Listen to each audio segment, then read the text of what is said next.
Estamos começando mais um Prosperadamente e hoje eu não estou com um, mas sim com dois super convidados aqui especiais. Ela que é jornalista, apresentadora de TV, então hoje eu estou num desafio aqui de eu entrevistar e apresentar, né, a apresentadora aqui. Ela que é assessora de comunicação também, ela que é assessora de comunicação também. E já vou falar o nome dela aqui. E também o seu esposo aqui, o super... Na verdade, ele é um super atleta, mas conhecido como Thanos. Então, olha, né, a força, que é a energia de quem está aqui com a gente hoje. O nosso grande atleta aqui, maratonista. Ele também que é líder de equipes em várias empresas. Já foi líder em várias empresas e continua atuando, né, em empresas de tecnologia, de software. Então, mais uma vez aqui... Na verdade, é a primeira vez, né, que nós estamos recebendo dois convidados ao invés de um convidado.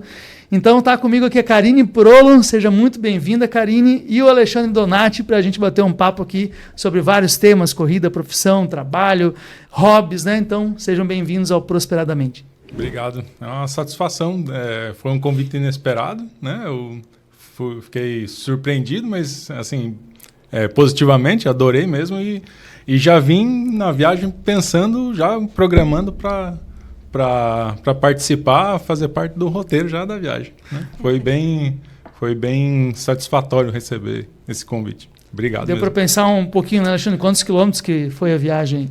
600 praticamente. Muito, né? bom. É bom. Eu agradeço também, Thiago, pelo convite. É muito bom participar de um podcast assim, né, contigo. Então, obrigada mais uma vez. Eu que agradeço, depois de 600 quilômetros de estrada, estarem se preparando, né, para uma prova aí muito legal que vai acontecer aqui em Blumenau. E mesmo assim achar um tempo na agenda de vocês para participar aqui do nosso podcast. Então vamos falar um pouquinho começar a falar um pouquinho de quem é o Alexandre, né? As pessoas que estão nos vendo aqui, quem é o Alexandre, um pouquinho da tua história, Alexandre, como é que chegasse até esse universo aí de corridas, mas fala um pouquinho de onde você é, de que cidade, para quem está nos vendo poder te conhecer um pouquinho mais aí. Eu sou natural de Beltrão, né? Onde eu moro hoje. Então vivi até os 19 anos lá e aí o mundo me chamou, o mundo do trabalho me chamou, né? Fui embora, morei em 5, 6 estados diferentes, né?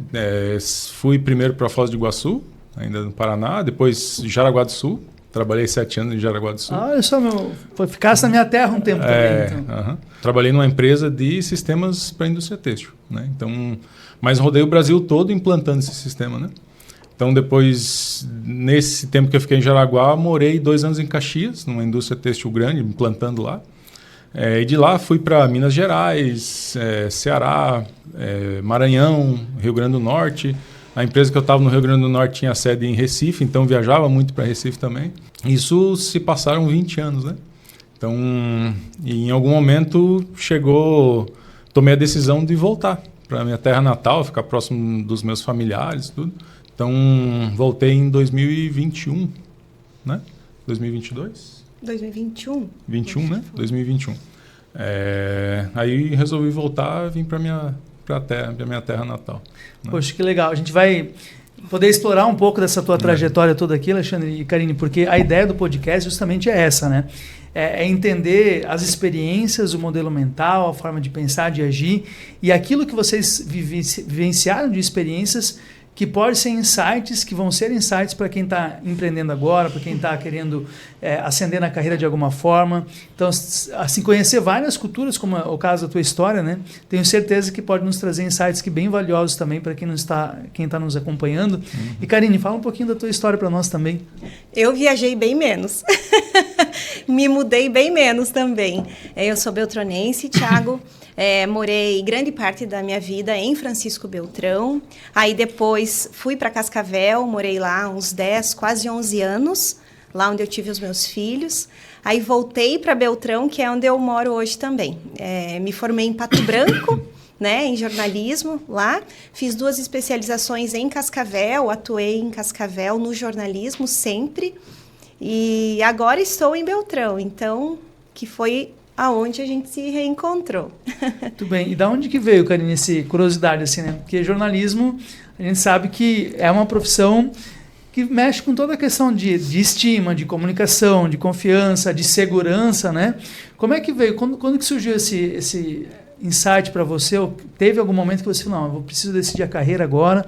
Como é que foi escolher a faculdade de jornalismo? Por quê? Teve algum motivo específico? Como é que foi essa tua tomada de decisão aí? Eu sempre gostei muito do português, da gramática, da ortografia. Eram as minhas aulas preferidas na escola. Sempre foi.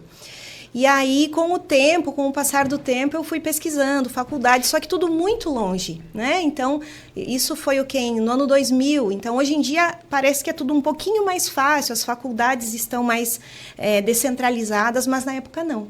Eu até tentei fiz um vestibular na Universidade de Ponta Grossa, mas não tive êxito. E aí veio a faculdade de jornalismo em Pato Branco. Você sabe, Francisco Beltrão em Pato Branco são 50 quilômetros, né, de distância. Então, é pertinho. Só que particular. Aí eu acabei fazendo o FIES, consegui, porque a gente, né, eu sou filha de professora e de motorista, então a gente não tinha condições de arcar com uma faculdade particular na época. Aí com o FIES eu consegui. Então foi uma realização de um sonho mesmo. O jornalismo para mim é algo que me completa.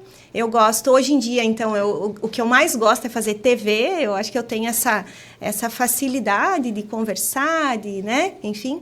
Mas eu escrevo também, gosto muito do jornalismo escrito, né, da imprensa escrita, e televisão, que é a minha grande paixão. Olha que legal, porque já tem eu começo a extrair assim, o que foi a tomada de decisão, o que está por trás, né, daquilo que a gente tem hoje, que vocês têm hoje, que os nossos convidados têm em termos de profissão, de carreira.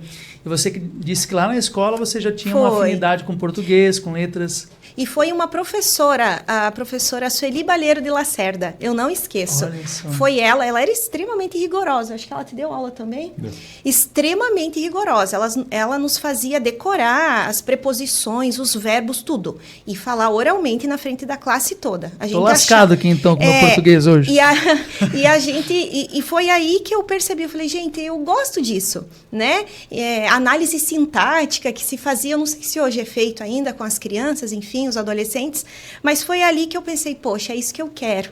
Então, até hoje, assim, eu encontro com ela, mentalmente eu agradeço, porque foi ali que realmente eu percebi que era no jornalismo que eu gostaria, né, que eu queria fazer carreira. Mas tu imagina o quanto que eu sofro, me escrevendo e falando com ela. Tem um corretor automático direto ligado, e esse não tem como desativar, né, Alexandre? Esse não tem. Às vezes eu mando uma mensagem, ela manda eu editar, né, para ficar no histórico da conversa correta. Né? Pense bem antes de casar com uma jornalista formada. Mas olha que bacana, porque tem uma rapaziada também que vai assistir nosso podcast, né, e que normalmente começa a pensar na profissão, o que dá dinheiro, né? O que paga bem hoje? Só que quando você olha para a sua essência, e normalmente é assim, às vezes na fase da infância, às vezes na adolescência, mas tem algo que te chama mais atenção, uma matéria, uma disciplina, algo que você entra talvez numa biblioteca e se interessa por um tema, ou que quer assistir um filme sobre aquilo. Que eu falo assim, as crianças, elas normalmente sabem qual é o propósito delas, o que elas vieram fazer aqui. Só que depois, à medida que a gente vai crescendo, a gente vai criando confusão mental, né? E se você prestar um pouquinho de atenção naquilo que já te dá prazer desde cedo, lá tem um indicativo do teu caminho. E os caminhos vão se apresentando, vários caminhos, então tem que tomar cuidado para não se perder ali, né? Mas eu acredito que esse desafio entre você encontrar o que realmente dá dinheiro, porque sim, é importante, a gente sabe disso, com o que você gosta de fazer, talvez seja o maior desafio de todos nós. Muito bem. E outra questão que você falou, fez um vestibular, não teve êxito naquela oportunidade, mas mesmo assim não desistiu, né? Então a questão não é... Só não consegue, só não tem êxito quem desiste. É persistir em encontrar outros caminhos. Aí também tem um modelo mental importante para o empreendedorismo, que a gente fala tanto, né? Uhum. A questão é como fazer dar certo, né? Isso. E detalhe que eu fiz a minha faculdade, me formei em 2004 e fiquei pagando o FIES até 2010. Né? Porque na época era mais ou menos isso, acho que ainda é assim. Então, eu trabalhava depois para poder, né, pagar o que eu tinha feito de empréstimo, digamos, do FIES na época. E eu digo, valeu a pena. Eu trabalhava com gosto, sabe? Então, continuo, né? Mas agora o FIES, graças a Deus, já está quitado. Muito bem. E, Alexandre, você falou da tua carreira, né? Que você viajou bastante aí, Brasil inteiro. Foram 20 anos nessa carreira viajando dessa forma. Conta um pouquinho mais de como é que foram teus principais aprendizados, o que você hoje, olhando para trás, assim, poxa, esse período todo, o que valeu muito a pena, o que foi legal, quais foram os perrengues? Deve ter muita história engraçada para contar aí também, né? Tem. Começou, assim, quando que eu decidi, eu pendi para a área de software, né, de TI, quando eu vi que o meu lado analítico ou binário, né, ele era muito forte. Então, para cada situação, eu precisaria ter algumas variáveis para decidir se ia ou se não ia. Então, e o software ele funciona muito assim, né? Ele precisa, a cada regra, ele precisa ter uma exceção. Essa exceção, o que se trata, enfim, bem lógico. Minha cabeça é bem lógico. A minha cabeça funciona exatamente nesse sentido, né? Então, eu vi que a área de TI era muito fácil para mim, né? Quando muita gente não conseguia nem imaginar como uma situação pode ser resolvida, eu já estava imaginando dentro de um sistema como é que seria escrito. Que ano isso que você começou a aprender para esse? Mais 99. ou menos? Nossa! Né? No século passado. Muita gente não tinha nascido ainda. Não, isso foi quando? Não, no século passado. Foi mais ou menos nesse sentido. Né? Então, e a área de TI ela é muito grande, é extremamente abrangente, capilarizada hoje. Ela pode... tu pode estudar ela em infinitas áreas, né? Então, já trabalhei na área de desenvolvimento de sistema, assim, né? Até para sistemas para atracamento de navio em porto, né? Considerando marés e tudo. Então, tem lá a sua complexidade. Como sistemas de consultório médico, simples, né? Então, tive inúmeras experiências, né? Então, eu dou um exemplo nos extremos aí para ter uma ideia até por onde a gente já passou, né? Mas já trabalhei na área comercial de TI, que é um desafio, vender software, né? Como eu sempre digo lá no trabalho, é uma arte, né? Vender sistemas, né? Na área de relacionamento com o cliente também, de uma empresa aqui de Santa Catarina, ela é bem conhecida, a Softplan, né? em Florianópolis. Que mais? A minha grande experiência, minha maior mesmo, foi aqui em Santa Catarina, em Jaraguá do Sul. Né? Foi um dos meus primeiros trabalhos, onde eu mais viajei, onde eu mais trabalhei e mais me desenvolvi. E ali você atuava fazendo o quê? Em que área que você estava? A implantação de sistema. Né? Quer mexer com a resistência da galera, né? Quer mexer com a cultura, né? Então, tu não vai lá simplesmente dizer, você vai usar essa tela, vai usar esse sistema assim. Tu vai mover a empresa toda, né? Mexer com uma pessoa que está ali trabalhando de um jeitinho ali há anos, né? Cara, então, um desafio enorme isso. Você vai mexer com a rotina dela, conseguir botar na cabeça dela que os dados que ela estava usando num lugar não estarão mais ali, né? Vai estar em outro lugar. Você que já passou por uma mudança de sistema que deu dor de cabeça, o responsável aqui pode ter sido o Alexandre. Mas toda mudança vem, né, para um benefício, né, Alexandre? Como é que você lidava com isso? Porque mexer com a resistência é natural do ser humano resistir à mudança. Por quê? Porque o nosso cérebro ele já se habituou com algo, ele implementou aquilo numa rotina, num hábito, num piloto automático, e ele não gasta energia. Então a pessoa já faz sem pensar, né? Ela acessa a tela, ela aperta o botão, já automatizou. Quando muda o sistema, despende mais energia porque tem que pensar para fazer. Como é que vocês lidavam com essas resistências nas equipes aí? Cada implantação era única, né? A gente não tinha uma... Assim, a gente encontrava... E cada ser humano é único. A gente tinha que sentar com uma equipe, sentar com uma pessoa e entender como passar por aquele desafio, passar por aquela pessoa, passar pelos medos daquela pessoa. E tem pessoas que teriam medo de perder o emprego, tem pessoas que têm medo só de perder aquela informação, né? Se sentir o dono daquela planilha, né? Como tinha situações que a gente tinha que ir um pouco para o extremo, dizer, olha, quando a gente usava todas as possibilidades de argumento e não tinha, a gente tinha que botar a direção da empresa atuando, né? Dizer, olha, foi decidido que seria assim, né? Tem pessoas que infelizmente só só conseguiam aceitar depois dessa imposição. Quase uma imposição. Quase uma imposição. Né? E vale a reflexão, né, para quem vai nos ver aqui também, porque se está acontecendo uma mudança, você está dentro de um cenário, num contexto corporativo, nenhuma empresa investe em um novo software, numa mudança que seja de layout, de estrutura, para ficar pior. Né? Exato. A grande questão é você já se desarmar mesmo dos seus escudos, das suas barreiras, né? E se perguntar como que eu posso fazer parte do time que vai olhar isso de uma forma positiva. Por quê? Porque a sua imagem profissional vai estar sendo avaliada nesse momento.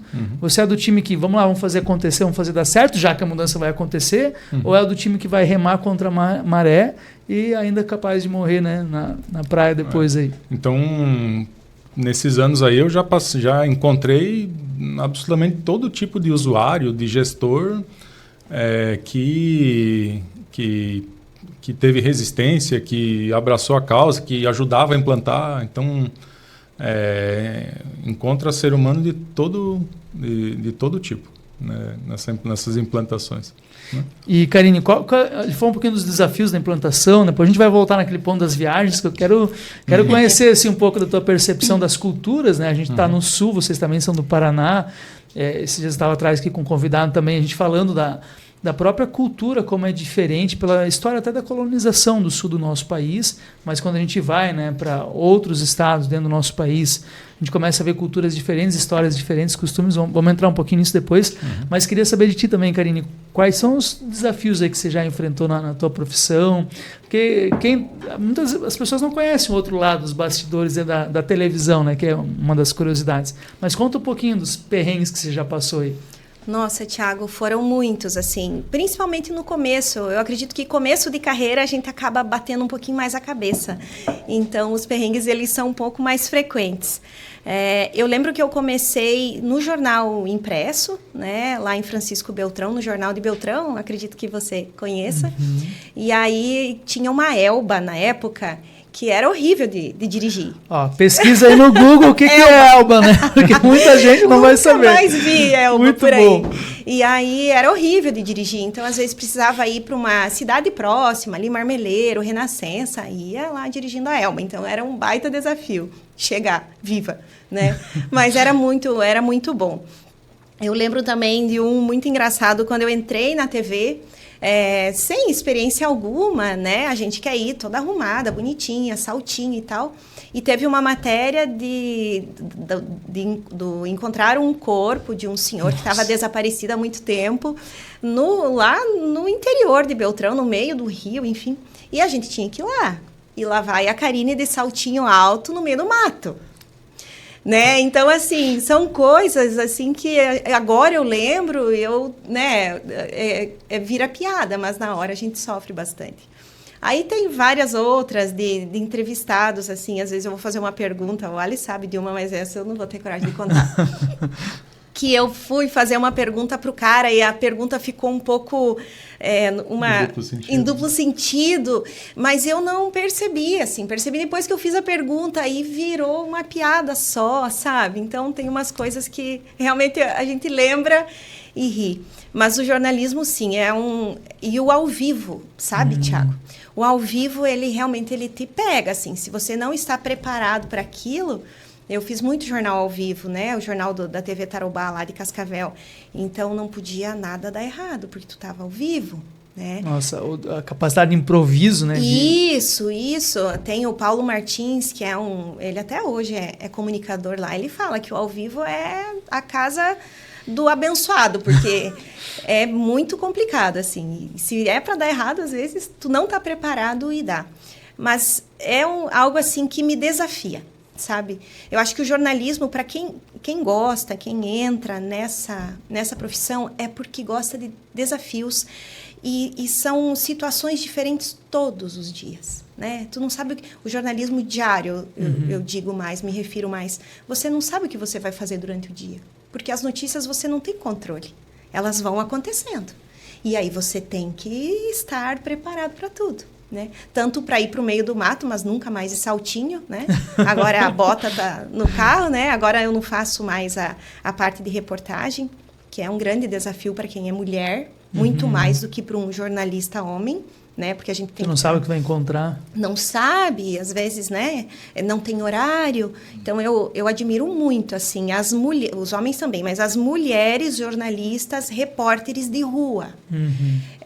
Não é fácil, sabe? Então... A notícia pode acontecer em qualquer ambiente, em qualquer momento. Isso. Em qualquer lugar, inóspito. Isso, e eu já passei por isso, e é algo que agora já... Porque tem as fases, assim, da carreira, as fases de você estar... eu estou empolgada para ser repórter de rua. Não, agora eu gosto mais da parte... Eu fiz muito produção, pauta, né? Que o que é a pauta? É você planejar a vida do repórter. O que é notícia? Vamos fazer isso, isso e isso. Aí você agenda tudo, conversa com os entrevistados, organiza toda a pauta, escreve, entrega na mão do repórter. O repórter vai receber um roteiro igual o teu ali, prontinho, para só executar. O que também não é fácil, né? A execução. Então, durante muito tempo eu trabalhei fazendo isso. E é pensar o tempo todo. É você sair na rua, o que dá na matéria? Isso dá, isso não dá, isso vale, isso não vale. Né? Então, é um desafio. E como você procurava fazer isso, talvez ainda hoje você tenha que lidar com isso, né? Mas quando a gente assiste, né, Alexandre, alguma notícia, a gente ouve alguma coisa ruim, você tem que se bloquear de alguma forma emocionalmente. Imagina para um jornalista que está diariamente lidando com notícias boas e notícias ruins, mas tem algo que você procura fazer? Como é que eu não se envolver emocionalmente com isso, se blindar um pouco mais? Porque é a sua energia que está ali também, né? Você pega por isso, né? Olha, eu ainda não encontrei uma receita para isso. Não tem como não se envolver. Não tem. É ser humano, né? Não tem como. Então, eu já cobri acidentes, eu já cobri casos de incêndios que você chega e tem pessoas, né, dentro. Não tem, e eu não esqueço. Não esqueço. Se você me perguntar, eu lembro exatamente de como a pessoa estava, o que ela está, sabe? Não tem, e a gente se envolve sim. Durante muito tempo eu chegava em casa, eu precisava ficar quieta uma meia hora para baixar aquilo, entende? Porque parece que eu tinha eu tinha absorvido aquilo, né? E eu precisava relaxar para só depois conseguir fazer o que eu tinha que fazer em casa. Então é pesado. Tem coisas que...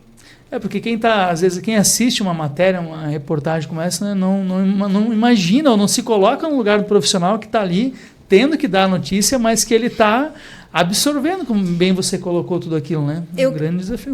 Eu acabei criando uma estratégia depois com o tempo, que um acidente de trânsito, por exemplo, né, lá no Sudoeste, acontece muito nas rodovias, enfim. Se eu já ia sabendo que tinha algum óbito e tudo, eu já não ia mais olhar. Porque não havia necessidade de eu ir lá. Não, eu já sabia que estava... Entende? Então, eu pegava os dados com a equipe do Corpo de Bombeiros, enfim, com a polícia, mas eu já me preservava um pouco mais, tá? Mas isso também não fazia com que a notícia ficasse menos importante ou incompleta. Mas eu criei essa estratégia para me preservar um pouco mais, assim. Mas não tem como não se envolver. Até hoje eu passo às vezes eu falo por ali, toda vez que eu passo no mesmo lugar lá, aqui aconteceu aquele acidente dele, sim, você já me contou. Porque a gente não esquece. Eu sei quem foi, o sobrenome da pessoa, sei de quem ele é pai, sabe essas coisas? Não tem como. O jornalismo, ele é muito humano. E o dia que isso se acabar, não será mais jornalismo. É que você precisa também conseguir transmitir, né, esse sentimento, seja ele qual for a notícia. É um desafio aí. E, Alexandre, me diz um pouquinho da tua história, dessas viagens todas. Qual foi o lugar mais diferente, mais engraçado? Situação mais diferente você enfrentou? Diferente e um pouco cômica até. Foi assim, a primeira vez que eu fui, quando eu estava aqui em Jaraguá, a primeira vez que eu fui para o Nordeste, né?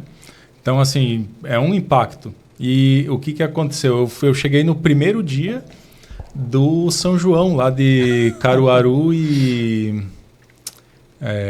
qual que é a outra cidade que concorre com o São João de Caruaru?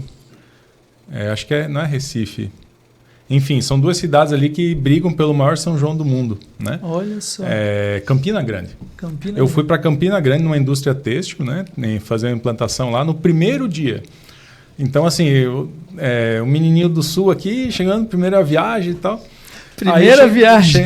Pro Nordeste, cheguei lá no hotel, comendo aqui, e me chega um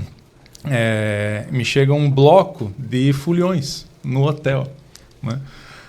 Fazendo aquela bagunça assim, eu preocupado já em chegar no horário e tudo. E aquilo lá foi assim, e o café da manhã, o diferente do café. Lá era carne, era aipim, era inhame, aquele café da manhã que era um almoço, né? Eu acostumado a comer pão, ovinho, presunto e queijo e tal.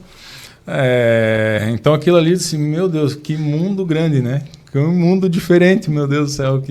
Foi um choque de realidade já. Já foi um choque, exatamente, foi um choque de realidade, né? E já na primeira implantação, aquilo lá, a cidade para. Campina Grande, para eles, o São João é muito mais que Natal, que Páscoa, que tudo, né? Olha só. Eles levam a sério demais. O que aconteceu? Eu não treinei uma pessoa nos 15 dias que eu fiquei lá. Todo mundo mandando atestado, ninguém ia para o trabalho. Caramba. Eu voltei assim, bem frustrado. Você estava na empresa disponível os 15 dias lá e não tinha quase gente para... Foi uma dificuldade para... Aí os usuários vinham à tarde, né? Sem condições de receber treinamento, né? Então... Alterados. Foi...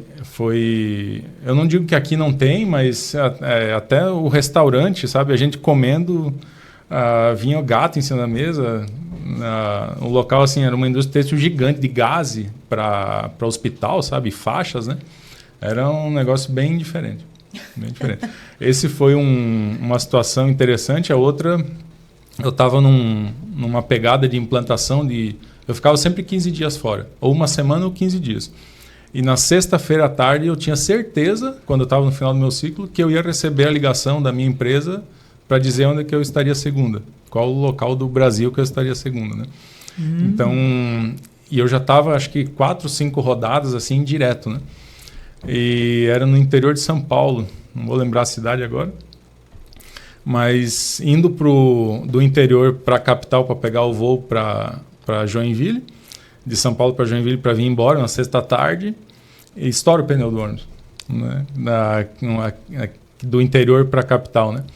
E eu resolvi, eu fui conversar tinha horário para pegar o voo, tudo, conversar com o motorista. O que ele fez? Ele disse que ia esperar um outro ônibus da empresa vir para substituir, né? Eu troquei o pneu do ônibus. Eu resolvi trocar. Eu disse, não vamos esperar. Eu tô cansado, eu quero ir embora. Olha só, alguém que está determinado a chegar na sua cidade, trocasse o pneu do ônibus. O motorista me ajudou. A gente teve a sorte de estourar em frente a um posto. Então tinha um macaco, aquele jacaré grande, né? Então ajudou a levantar e a gente bateu. Aí que eu aprendi a trocar um pneu de caminhão, né? Que tem 20 e poucos parafusos, tem umas castanhas que tem que bater castanha, eu aprendi a bater castanha. Que é tipo uma arruela que vai depois do... Então você nunca tinha feito, decidiu fazer aquele dia? Não, e trocamos e fomos embora e eu peguei o avião, né? E o motorista ligou dizendo que não precisava mais do ônibus, do outro ônibus. Então, olha só. Até assim, a necessidade faz o peão se virar, viu? Quando está determinado a fazer algo... Mas essas histórias vão construindo também um modelo mental, né? Vão mostrando que você é capaz, que tu consegue sair, tu consegue se mexer, consegue resolver, né? Tu vê, eu troquei o pneu do ônibus sem saber, por conta de uma necessidade minha. Eu acho que isso serve em algum momento de inspiração. Não é possível, né? Que a pessoa não veja uma história dessa e não... Cara, se ele conseguiu, nem se eu não vou conseguir. Eu acho que é possível, sim, né? E outra situação interessante que eu também já estava numa pegada de implantações seguidas, fui para o interior, quase divisa com São Paulo, fui de carro, né? Fui com um Astra da mulher do chefe, na época que estava sem carro na empresa, e voltando,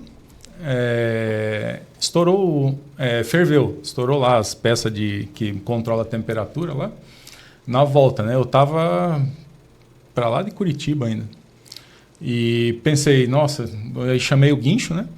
Aí eles pediram se eu queria um táxi junto, né? Eu disse, claro, né? Não vou com o carro, né? Aí guincharam o carro, aí o táxi encostou, eu disse, beleza, vamos embora. Não, ele tinha que acompanhar o carro e o guincho não podia passar de 80 por hora. Né? Então eu vim de lá para lá de Curitiba até Jaraguá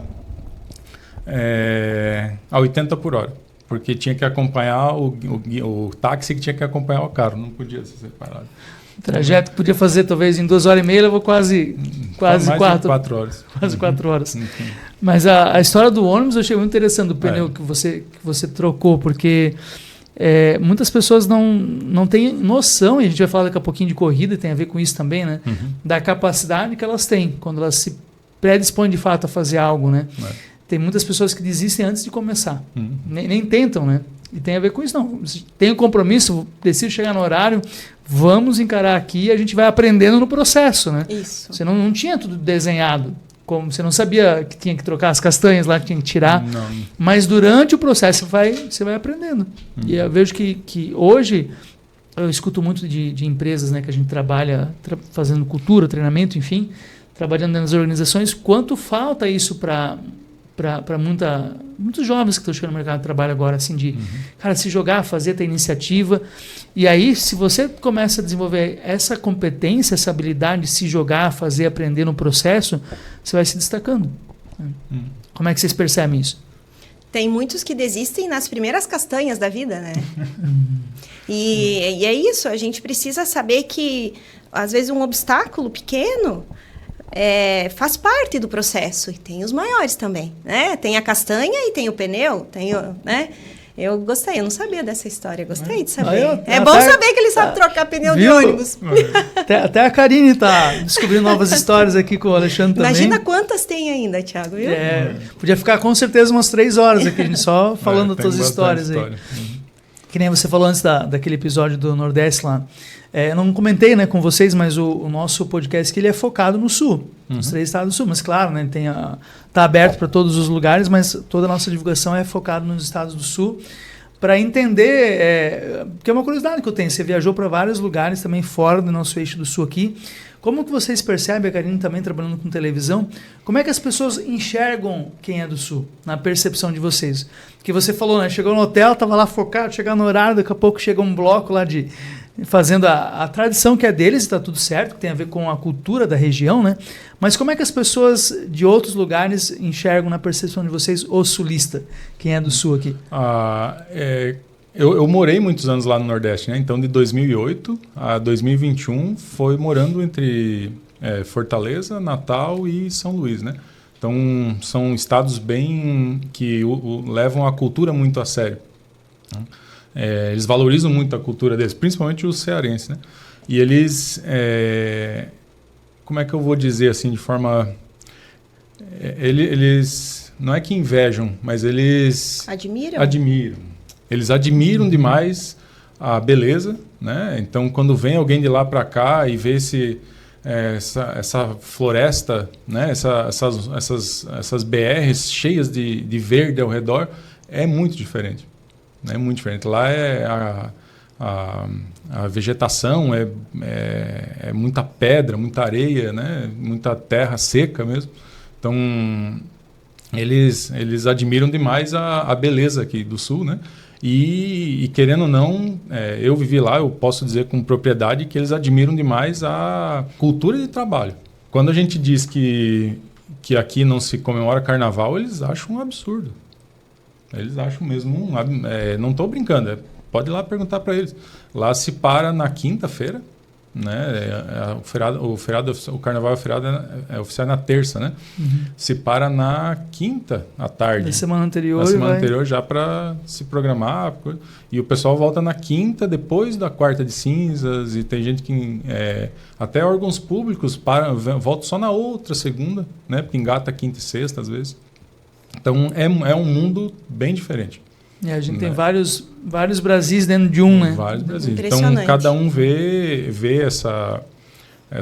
esse tipo de situação de uma forma diferente. Então, e para quem está lá, quem é daqui e vai para lá, sente também. Uma amiga minha está em João Pessoa, na Paraíba lá, ela disse que até ela se adaptar, foi estranho, assim. A questão de conversar com as pessoas, muitas vezes a gente fala uma coisa aqui que é extremamente natural, para eles é uma ofensa terrível, terrível, sabe? E aqui é uma brincadeira natural, uma conversa, uma expressão extremamente simples, né? Tem que entender um pouco do costume para onde você está indo, né? Quem vai trabalhar, ter uma experiência profissional em outro estado ou em outro país, estudar a cultura, né, Karine, da região. Chegar um lá. pouco preparado. Claro que muito você vai aprendendo ali durante a vivência, né? Porque as experiências nos ensinam muito mais. Mas chegar minimamente preparado, eu acredito que seja fundamental. Tanto quem vem, quanto de quem vai, né? E talvez eu imagino, né, pelo que eu já trabalhei também em outros estados, e a gente tem contato com pessoas de outros países também, e uma coisa que é importante, né, se despir de preconceito, Isso. porque não tem certo ou errado. Existe o certo para aquela cultura, né? Como é que vocês trabalham isso? Porque na tua profissão você enfrenta muito isso, o Alexandre também passou na carreira, como é que é isso? Como é que eu vou Porque dizer? a gente tem as nossas verdades, né? As nossas crenças limitantes ali. A gente se despe de preconceito e se veste de respeito. Acho que tem que ser muito legal, mais ou menos se por aí. veste de preconceito, se veste de respeito. É. Muito legal. Então, existe um preconceito em relação às pessoas lá mais do Nordeste, né? Mas eu, muitas vezes, quando vinham falar das pessoas, eu disse, tá, vai trabalhar naquele sol lá, meia hora para você ver. Cara, o sol de lá é diferente, parece que ele está a metros de você. É diferente, não adianta. Queima. Julgado dentro de uma sala com ar-condicionado, tá tudo certo, muito né? fácil, mas vai trabalhar 1 hora lá naquele sol lá para ver se tu sai falando de novo que a pessoa é isso, a pessoa é aquilo. Então, eles têm muito mais dificuldade, né, por conta não sei se é da colonização ou de outros motivos, sei lá, mas é um povo que tem menos renda, eles são um pouco mais sofridos mesmo. Tem que respeitar, tem que ajudar. Eu sempre falo assim, para você parar de julgar, normalmente a gente julga e fica distante, né? É você se aproximar. Qualquer pessoa que você se aproxima, conhece a história, entende, você pode até não concordar com algumas coisas, mas você começa a entender os porquês. E aí você para de fazer julgamento, né? Primeiro, como é que vocês se conheceram? Como é que essas jornadas se cruzaram, né? E depois a gente vai entrar um pouquinho nessa história das corridas aqui, que estou super curioso para... Porque, afinal de contas, vocês viajaram 600 quilômetros para vir aqui disputar, né, uma corrida, né, um campeonato aqui. Mas como é que essas histórias se cruzaram da Karine com o Alexandre? Quem conta? Eu conto ou você conta? Ai, Thiago, a nossa história ela é interessante. Eu e o Ali, nós éramos vizinhos, crianças. Né? Olha só. Sim, lá na Rua Canário, no bairro Miniguaçu, em Beltrão. Eu fui morar lá com a minha família, eu tinha uns 6 anos, talvez, e ele já morava lá. Ele é 1 ano mais velho do que eu. E aí nós nos conhecemos lá. Então a gente brincava junto, na rua, porque hoje em dia é difícil criança que brinca na rua. A gente brincava na rua. A gente subia na árvore, a gente brincava de caçador, de jogar bets ou taco, enfim. Jogava baralho até meia-noite, porque era tranquilo na época. Agora já não dá mais, né? Infelizmente. E aí, então, a gente se conheceu ali. Nós fomos amigos de infância. E primeiro namoradinho um do outro, de infância. Olha só. Sim. Até que o Alexandre foi embora, né? Lá para Foz do Iguaçu, que ele comentou. E aí, enfim, ele teve a vida dele fora, eu tive a minha vida, ambos casaram, enfim, tivemos filhos, né? Eu tenho 2 filhos, ele tem 3 filhos. E quis o destino que depois de 20 tantos anos, que a gente se reencontrasse, né? Depois de muito tempo. Então, ele voltou para Beltrão. E aí, depois de um tempo, né, eu já estava divorciada, ele também, a gente voltou a conversar. Durante todos esses anos, esses 20 e tantos anos, talvez a gente tenha trocado 1 ou 2 palavras. A gente acho que se viu uma vez, né? Porque quando eu morava aqui em Jaraguá, que eu fui visitar vocês. Isso, mas isso foi muito antes, eu não era nem casada ainda. Mas ele foi visitar minha mãe, meu pai, porque a gente tinha uma amizade de vizinhos, né? Normal, conhecia de amigos, todo mundo da família, lógico. Né? E aí ele voltou para Beltrão, eu já estava divorciada, enfim, e a corrida nos reaproximou, né? Porque eu corro, enfim, ele também. E aí voltamos a conversar. E aí, pronto. Não preciso dizer mais nada. Não, dá pra dar essa história dá um filme, hein? Dá. Da primeiro, deu um ciclo aí e voltou. Foi. Aí a gente percebe o quanto o destino nos prega algumas peças boas, né? Então, foi o meu primeiro amor, né? E espero eu que o último. E estamos trabalhando para isso. Muito bom. E é muito incrível, assim, porque aí eu já conheci os pais dele também, né? E a gente teve, assim, uma caminhada durante esse tempo. E agora, o mais bacana disso tudo é que juntos a gente está reconstruindo essa história, né? Respeitando cada um as suas... o que foi vivido antes, enfim, acho que isso é o mais importante, né? Quando acontece esse tipo de reencontro. O que você falou antes, né? O respeito, né? O respeito por toda a história. E então, interessante, porque a corrida que ajudou essa reaproximação, eu imaginava que a corrida veio depois. Mas fala um pouquinho de como é que, Alexandre, assim, não é simples, eu já tentei e me lesionei, né? Me preparar para uma maratona, não perdi ainda essa meta na minha vida, mas é uma rotina intensa. Como é que a corrida surgiu na tua vida? O que ela te ajuda? Fala um pouquinho para nós você veio para Blumenau aqui fazer uma maratona agora nesse final de semana, né? Conta um pouquinho para nós essa história de atleta e o Thanos. Eu corro desde 2012, eu acho. Por aí. E foi em algum momento assim que eu precisei virar a chave, né? Eu estava extremamente acima do peso e fui no endocrinologista. Na época, ele só fez o meu IMC, que eu achei um absurdo. Ele fez o IMC e receitou um remédio, né? Disse, pronto, você vai emagrecer. Aí eu fiquei assim, né? E era um remédio forte, né? Que mexia no sistema nervoso central da pessoa. Então, ali o meu lado lógico já viu que não ia dar certo, né? Mexer no sistema nervoso central da pessoa sem um objetivo muito forte. Então eu joguei fora o remédio, né? E pensei, vou usar um outro processo, que é o natural, que é correr, né? E eu vinha numa sequência de viagem muito grande, eu viajava demais, então era difícil encaixar a rotina, né? Então eu resolvi nesse momento realmente começar a correr. Eu não corria mais que 3 km. Com 3 km eu estava morto já. Estava todo quebrado no dia seguinte. Mas eu sabia que tinha que fazia parte de um processo, né? Aí eu comecei a olhar para as provas. Eu disse, tem prova de 5. Então dá para fazer uma prova de 5, né? Aí eu vi que 5 começou a ficar pequeno. Aí comecei, né? Vi que tinha prova de 10. Aí fiz várias meias maratonas. Aí depois eu tinha ali um ciclo de amizades que um resolveu comprar uma bike. Mas pronto, então vamos para o triatlo. Então resolvemos ir para o triatlo. É verdade, você faz triatlo também, né? Fiz 2 Ironman, fiz olímpico, fiz vários simulados, né? Com os 3 juntos, que lá em Natal facilitava bastante por causa do mar, né? Então, e uma das minhas metas de vida é fazer um full, né? Fazer um Ironman completo, né? Que tem uma edição aqui em Florianópolis, né? E quanto tempo foi do zero, se for do zero foi para o 3, quanto tempo você levou para fazer a primeira meia maratona? Do zero, absolutamente zero, que você saiu, lembra mais ou menos quanto tempo? Não sei se foi 1 ano. Foi... Com foco, então você conseguiu progredir rápido. Foi rápido. E para a maratona, quanto tempo para a primeira maratona? Não, a maratona eu comecei quando eu vim aqui para o Sul, porque lá no Nordeste é mais difícil maratona, né? Por conta do calor, do sol. Para tu fazer uma maratona, 3 horas e pouco, né? Uma maratona. E lá, às 7 horas, o sol está escaldante já. Então, teria que começar às 4 da manhã uma maratona por aí. De madrugada. 4h30, né? O bom é que o sol nasce bem cedo lá. 5 horas, o sol já está quase a pino, né? Então, lá é mais difícil. Tem 1 ou 2 edições de maratona só, né? No Nordeste todo, né? Então, eu comecei a fazer maratona quando eu vim para o Sul, quando eu voltei. Então, eu já estou indo para a minha 4ª agora. Então você está com 12 anos nesse processo aí de disciplina no mundo das corridas. E como é que... A Karine também corre, né, Karine? Você está fazendo provas de quanto?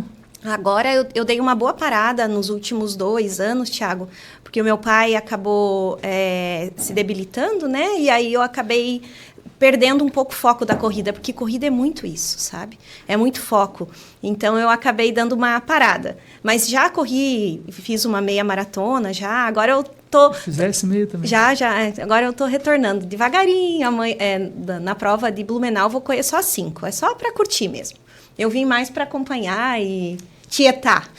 Mas é legal, né, Karine? Porque assim, 5 quilômetros, exceto se a pessoa tem algum problema fisiológico mesmo, ou algo que é restrito, mas a grande maioria das pessoas podem se desafiar a fazer uma prova de 5 quilômetros com um pouco de treino, um pouco de consistência, né? Quanto tempo para começar?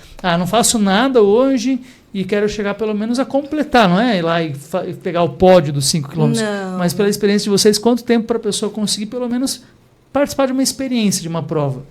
Olha, talvez eu não seja uma pessoa experiente suficiente para te responder isso, mas o que é uns 6 meses, talvez? Depende, é que cada ser humano é diferente, né? É único, né? Então, tem gente que evolui muito rápido, isso. Né? Vai muito da... frequência, consistência. Da cabeça do cidadão, né? O que eu quero e o que ele vai fazer na primeira dor, por exemplo.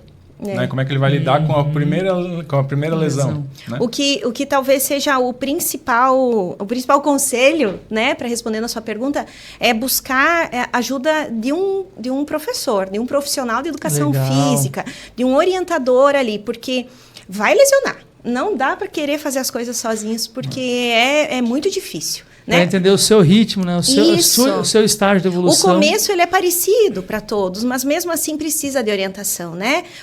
E o profissional ele está preparado para isso. Então, eu busquei ajuda. Quando eu resolvi começar a correr, foi bem depois do Ali, a primeira coisa que eu fiz foi buscar ajuda com alguém que conhecia do esporte. Então, eu acredito que isso é fundamental, é primordial para todos. Então, acho que um tempo, assim... Pensando numa pessoa mediana, bom, dar uma geral mesmo, traçar uma linha bem no meio. 3 meses para uma pessoa, por exemplo, pegar um exemplo da minha irmã, né? Sim. Ela tá não sedentária, mas fazia as caminhadas dela e tá no projeto, né? Do sofá e 5K. Do sofá ao 5K. Olha só, do sofá ao 5K. Desafio quem está nos vendo aí, ó. Se você é do sofá, né, vire a chave para o 5K. Muito legal. Que é a primeira barreira a pessoa... se colocar em movimento. Em movimento, né? Então, 3 meses, 4 meses talvez, depende de algumas variáveis ali, mas... Mas sempre com acompanhamento profissional, né? Então, a Paula, que é a irmã do Ali, que ele comentou, ela está com um professor que, inclusive, é o nosso, né? O Clemerson Neis, lá de Beltrão, que tem esse projeto. Então, eu acredito que isso é o mais importante, né? Porque, senão, você se frustra, né? É aquela história, não estou gostando de correr, porque tu está correndo errado. E você precisa saber como fazer o certo. Então, esse insight é muito legal, Karine, porque, assim, fazer sozinho... é uma grande possibilidade de não dar certo. Então, sempre que você tiver um acompanhamento ou mais pessoas, você entra para uma comunidade, uma tribo, é aquela história do ambiente, né? Você se coloca no ambiente onde as pessoas estão fazendo algo que você quer fazer, já tem gente atingindo os resultados que você quer ter, você vai conseguir ter mais consistência, mais comprometimento e vai encurtar alguns caminhos também, não vai cometer alguns erros, né? E eu digo que a corrida ela é o esporte individual mais coletivo que existe. Que legal, é verdade. Porque você com você mesmo, né? Mesmo com o professor, com orientação, é difícil também, não é fácil, gente, e continua sendo difícil. Mas você estando ali numa equipe, num grupo, todo mundo junto, hoje em dia a gente se ajuda muito, eu e o Ali, assim, a gente é bem parceiro, né? Mas você estando num grupo é muito bom, você se sente motivado pelos outros também, é impressionante. E quais são os principais benefícios que vocês perceberam depois que vocês começaram a ter essa consistência? O Alexandre está há 12 anos, né? Falou que estava numa história de sobrepeso e decidiu começar a correr. Mas os principais benefícios e também aprendizados assim, que o esporte trouxe para a vida, que vocês puderam aplicar isso em outras áreas também. Conta um pouquinho do que o esporte nos traz. Se for comparar, né, tanto a vida pessoal, do trabalho, com o que a gente vivencia nos treinos, nas corridas, né? É o poder de se adaptar, né? Nessa maratona aqui, eu vinha num processo de lesão há algumas semanas, né? Então, procurei profissionais que disseram, quer mesmo fazer a prova? Eu disse, quero. Né? Ano passado já me frustrei, me inscrevi, não vim, porque me lesionei. Então, nessa eu vou. Então, vamos achar um meio termo aqui para tu conseguir treinar e ir lá fazer, mas ao mesmo tempo ir tratando. Então, é o poder de... Né, o que a gente tira de aprendizado na corrida? Que tem um processo a ser seguido. Esse processo ele não é linear, né? É um sobe e desce, um sobe e desce. Tu faz um treino de 5 km, tu arrasado, acabado, chega no final morto. Como tu faz um treino de 30 km e chega saltitando, fazendo polichinelo de leve que foi. Então nem um treino, nem um dia é igual ao outro. Né? Pô, que legal essa tua frase que não é linear, porque a vida não é assim, né? Exato. A gente não sabe o que vai ser o dia de amanhã. Então é o poder, resumindo, é o poder de se adaptar, de ver o que... Eu encontrei um percalço aqui, encontrei uma lesão. A mesma coisa tu vai encontrar na tua vida pessoal e tu vai encontrar na tua vida profissional. É olhar aquele problema e dizer, o que eu vou fazer com ele? Né? Eu preciso resolver aquilo ali para seguir em frente, para continuar. Profissional, pessoal, familiar, é a mesma coisa. Exatamente a mesma coisa. Dá para usar essas lições e eu acho que no final das contas, intrinsecamente, a gente usa, né? Usa. Mesmo que não de forma... aconteceu isso, então eu vou fazer exatamente aquilo. Mas lá já vai moldando, no subconsciente, né? já vai te moldando para resolver as coisas do dia a dia. Muito bacana. E conta para mim, Karine, essa história do Alexandre, chefe gourmet, como é que é os pratos que ele faz? Essa tua paixão por cozinhar, que a gente acompanha um pouco na tua rede social, ela veio depois da questão da necessidade das corridas também? Já veio de antes? Como é que é? Olha, como é que eu vou dizer? Ela veio, de novo, baseado na necessidade. Né? Porque quando eu fui embora de Beltrão, eu passei por bastante necessidade. Né? Então, é até meio triste de falar, mas eu fazia uma refeição por dia. Era a minha refeição única. Então, eu não tomava café, eu almoçava igual como se não existisse amanhã. Porque eu sabia que a próxima refeição ia ser no outro dia só. Né? Então, era o dinheiro do aluguel, andar de ônibus era um luxo para mim. Eu ia no trabalho embaixo de chuva, com guarda-chuva, né? Mas, então, ali eu aprendi, inclusive, fazer contas, né? Por isso que eu gosto tanto de ir no mercado. Adoro ir no mercado, porque aí eu vejo o que vale a pena Graças comprar. Graças a Deus que ele gosta, porque eu não gosto. Então, ali, novamente, com base numa necessidade extrema ali, para mim, eu aprendi como se virar, né? E em algum momento eu vi que fazer uma alimentação é muito melhor que comer, mas isso anos depois, né? Fazer a sua própria comida é um prazer incrível, né? Porque assim, hoje, se tu pensar, o nosso dia ele se baseia nas refeições, praticamente, principalmente no final de semana, com família, a gente está terminando de almoçar e diz o que vamos jantar. Já tá, exatamente. Né? Não é assim? Café da tarde, café vai jantar. Tarde. Ainda mais aqui nessa terrinha, né, Blumenau. Que se come bem pra caramba. Então, terminamos de almoçar, o que eu vou levar de lanche? Então, é tudo baseado, é impressionante que eu já cheguei a essa conclusão contigo. A nossa vida é baseada no que a gente come, nas refeições, nas alimentações, tudo. É que todo social, ele tem a comida em torno, né? Você vai reunir as pessoas, você vai conversar, você tem a alimentação, um pano de fundo, né? E a minha origem é italiana, então a alimentação, a mesa cheia, né? Bastante comida faz parte, então e comer bem é muito bom, né? Prazeroso demais. E eu só me beneficio disso, né? Disso tudo. Eu vejo as postagens lá, tô louco para provar uma dessas receitas aí. Então a gente tem que fazer um risoto qualquer hora, né? Que maravilha. E comer junto, né? Isso aí. Vamos fazer a gente tem um quadro aqui no programa que a gente chama de ping-pong. Então, vou pedir para os dois responderem. Eu vou fazer a pergunta e cada um responde na própria vez. Mas o ping-pong é assim, ó, eu vou perguntar a primeira coisa que vem na cabeça de vocês vão responder. Se tiver alguma coisa que fica sem resposta, não tem problema, mas a ideia é um bate-bola rápido, um ping-pong rápido. Então, uma crença que fortalece vocês, uma crença de cada um aí. Aquilo que vocês acreditam. Deus, sempre. A minha, eu uso muito essa, que nada tudo está, né? Então, nada está parado ali que a gente não possa mudar, não possa melhorar, não possa evoluir, né? Então, Nada é, tudo está. Tudo está, né? E se vocês pudessem voltar na história, né, e fazer algo diferente, o que vocês fariam diferente? Se quiser, respondam essa pergunta. Ou se quiser, respondam também na história de vocês. Qual foi assim, um aprendizado que, isso aqui foi um divisor de água para vocês? Qualquer uma dessas duas. Se pudesse voltar algo que vocês fariam diferente ou algo na história, isso aqui foi um divisor de águas para mim. Posso? Pode. Para mim, o divisor de águas foi a pandemia. Foi a pandemia com o Covid, que ali eu tive o meu negócio totalmente fechado, né? Eu tinha uma casa de festas infantis na época, então aí mudou minha vida, muito. E o meu divisor foi quando eu saí, né? Quando eu fui embora, né? Que ali a minha vida pessoal, profissional, ela... Não que fez sentido, mas ela... Aí eu comecei a crescer como profissional, como pessoa. Tudo, né? Quando eu realmente saí debaixo da asa da mãe, né? Dos pais e fui viver. Foi pro mundo. Minha divisão, muito bom.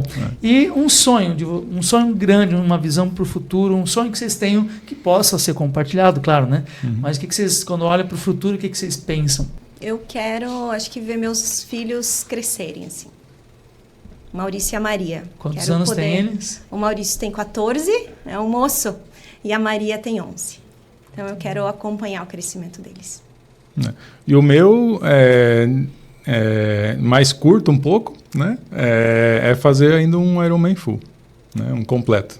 Pois é, eu falei aqui na hora de te apresentar, né? Eu esqueci disso. Inclusive você já é triatleta, faz, né? Os meio Iron você já fez, já, né? Muito bom. E tem uma data assim que você já pincelou? Um ano? Eu vou precisar primeiro... Só para ele mandar energia positiva também? Eu acredito que daqui uns 2 anos, 2, 3 anos... Né? Que a preparação é muito intensa, a preparação, né? É complicada, Sim. né? Então são 25 horas de treino por semana. Então a prova em si depois é uma maravilha, né? Só para quem está vendo, né, Alexandre, conta para nós aqui quais são as distâncias de um Iron Full. São 3.800 no mar de natação, né? São 180, aí tu sai da água e pega a bike, são 180 quilômetros de bike, 180 quilômetros, né? É uma viagem. E depois uma maratona completa, depois são 42 correndo. Né? Sem parar. Sem parar. E é no mesmo dia, tá, pessoal? É um atrás do outro aí. Não dorme, acorda. Não para, faz uma refeição, dorme um pouquinho. É largar a bike e correr. Né? Que maravilha. E o que é prosperidade para vocês? O que significa prosperidade? Nosso podcast é Prosperadamente, né? Então, eu sempre faço a pergunta para os convidados, o que é prosperidade? Ela é um conceito muito abstrato para cada um, né? Mas o que é para você, Karine, para Alexandre, prosperidade? Prosperidade, para mim, é você estar bem. Quando fala em próspero, eu sempre penso em algo bom, sabe? Em estar bem agora, mas projetar o futuro também. Fazer com que aquilo realmente aconteça. E isso é só tendo atitude, né? No presente, para você colher lá na frente. Se puder definir em uma palavra só, para mim é saúde, né? É impossível tu fazer qualquer coisa na tua vida se tu não tiver saúde, né? Tu pode ter todo o dinheiro, todas as pessoas ao seu redor, todos os recursos, mas se tu não tiver a tua saúde, né? A gente passou por eventos próximos, recentes, na família, e ali a gente se depara com uma situação que se o cidadão não tiver a saúde dele em dia, né, tu não consegue fazer mais nada. A saúde é fundamental. Isso me remete à gratidão, né? Se você está bem hoje de saúde, tendo condição de levantar, trabalhar, né, fazer o seu dia, né, viver o seu dia, já tem motivo de sobra para agradecer. Exato. Né? E cuidar, né? Intencionalmente também cuidar para o seu futuro, como você colocou, ser saudável também, né? Exato. E olhando para o Alexandre e para a Karine, não tem como não enxergar a saúde, né? Não enxergar a prosperidade, a alegria. Que bom ter vocês aqui. Então, assim, eu quero já, de antemão, agradecer, né, a presença. O nosso bate-papo passou super rápido aqui, mas queria que vocês deixassem uma consideração final, algo aqui para quem está nos assistindo, nos vendo, enfim. O que vocês querem deixar de recado baseado nessa história, nessa trajetória de vocês, algo que vocês possam falar para quem está nos vendo agora. Primeiro, eu gostaria de agradecer, Thiago, pelo convite, né? Mandar um abraço para quem está nos assistindo e sempre acompanha o seu podcast. E dizer que realmente a vida, eu acredito que ela seja baseada no presente aqui. Então, todo dia é um presente, né? O Ali falou bastante da questão da saúde e comentou também que atualmente a gente teve uma perda aí muito grande, faz um pouquinho mais de um mês que meu pai se foi, né? Então, cuidem da saúde, cuidem dos sinais que às vezes, né, o seu corpo, o seu organismo dá, porque realmente a gente precisa estar sempre atento, né? E viver bem, viver feliz, se cuidando bastante, alimentação, né? E estando sempre na parceria. É isso. Também agradecer, nossa, foi um prazer, né, enorme poder participar.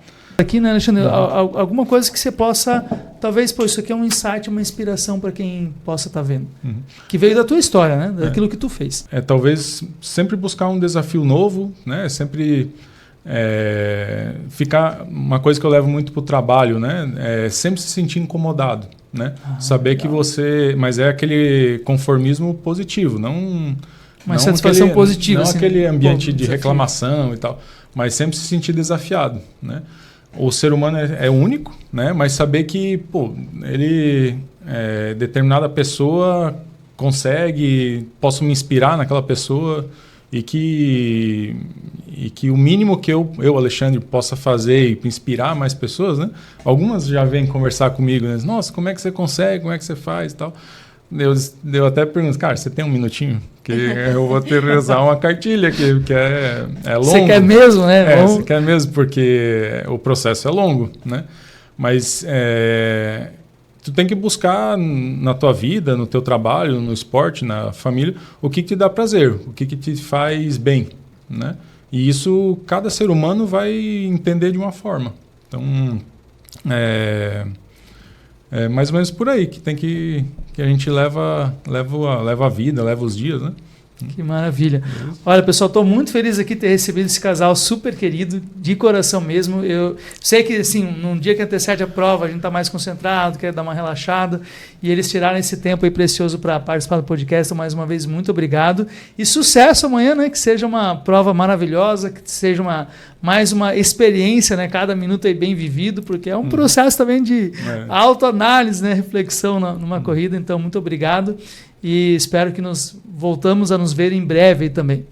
Grande abraço, você que está nos vendo. Vamos deixar aqui, vocês querem deixar a rede social de vocês? Legal, porque às vezes as pessoas se inspiram, querem mandar, né, uma mensagem no direct. E esse é um outro gancho que eu pego, assim, de trazer pessoas que são do nosso dia a dia, pessoas próximas, para que às vezes alguém quer mandar uma pergunta, alguma coisa. Eu sei que o Alexandre vai responder, que a Karine vai responder. Então, só comenta com o pessoal quais são as redes sociais de vocês aí. O meu é @AlexandreDonati, né, o Instagram.